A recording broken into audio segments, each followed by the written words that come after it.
दोस्तों 2022 में मोदी सरकार द्वारा लाई गई अग्निपथ योजना, अब इस योजना में कुछ बड़े बदलाव हो सकते हैं। हाल ही में संपन्न हुए लोकसभा चुनाव में विपक्ष दलों के नेताओं ने अग्निपथ योजना को चुनावी मुद्दा बनाया था, खासकर राहुल गांधी ने। और राहुल गांधी ने वादा भी किया था कि हमारी सरकार बनते ही इस योजना को खत्म कर देगी। हालांकि उनकी सरकार तो नहीं बन सकी। अग्निपथ योजना में कुछ बदलाव को जानने से पहले हम ये जान लेते हैं कि अग्निपथ योजना आखिर है क्या और कौन कौन सी सेवाएं सेनाओं को इसमें मिलती है। अग्निपथ योजना के तहत आर्मी, नेवी और एयरफोर्स में 4 साल के लिए नौजवानों की कॉन्ट्रैक्ट पर भर्ती की जाती है। यह भर्ती ऑफिसर रैंक के नीचे के सैनिकों की होती है। भर्ती होने पर पहले 6 महीने की ट्रेनिंग दी जाती है। उसके बाद जवानों यानी कि अग्निवीरों को तैनाती की जाती है। 4 साल बाद कार्य क्षमता के आधार पर उनको रेटिंग दी जाती है। रेटिंग देखकर मेरिट लिस्ट तैयार किया जाता है, जिसमें 25% अग्निवीरों को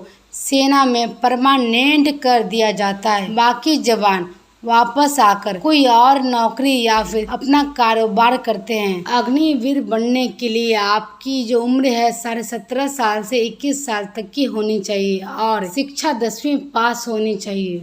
और दोस्तों अग्निवीरों की भर्ती साल में 2 बार होती है। और दोस्तों ये बहुत अफसोस की बात है कि अग्निवीरों को पेंशन, ग्रेजुएटी, कैंटीन और रिटायरमेंट के बाद मिलने वाली सारी सुविधाएं वो सब नहीं मिलती। अग्निवीर सैनिकों और सामान्य सैनिकों को सुविधाओं में क्या फर्क होता है, आप इसे इस लिस्ट से समझ सकते हैं। एक आर्मी जवान की शुरुआती सैलरी 40,000 रुपए प्रति माह मिलती है। वहीं अग्निवीर जवान को 30,000 रुपए प्रति माह दिए जाते हैं। आर्मी जवान को रिटायरमेंट के बाद हर महीने पेंशन मिलता है। वहीं अग्निवीर को 4 साल सेवा देने के बाद कोई पेंशन नहीं मिलेगा। वहीं आर्मी जवान को जंग या ऑपरेशन में हताहत होने पर सैनिक के परिवार को पेंशन मिलती है, जो ताउम्र मिलने वाली सैलरी के बराबर होती है। लेकिन अग्निवीरों को ऐसा कुछ बेनिफिट नहीं मिलता।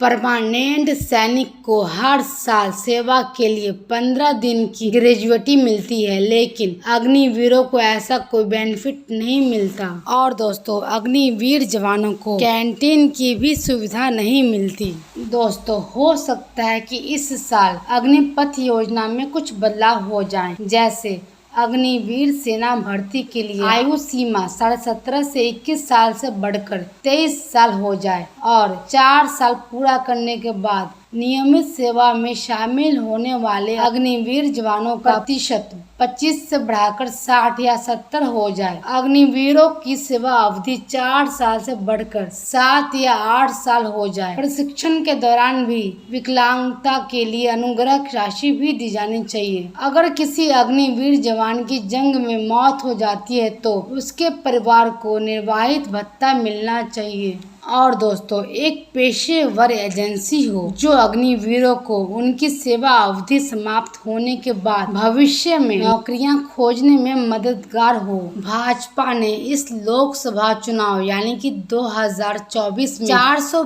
पार का नारा दिया था, लेकिन पार्टी की झोली में सिर्फ 240 सीटें ही आईं, जो कि बहुमत से भी 32 सीटें कम थी। ऐसे में पार्टी बहुमत तक न पहुंचने के कारणों का पता लगाकर उन पर काम कर रही है। अग्निपथ योजना के विरोध ने भी भाजपा को नुकसान पहुंचाया है, इसलिए मोदी सरकार अपने 100 दिन के एजेंडा में इसको भी शामिल कर रही है।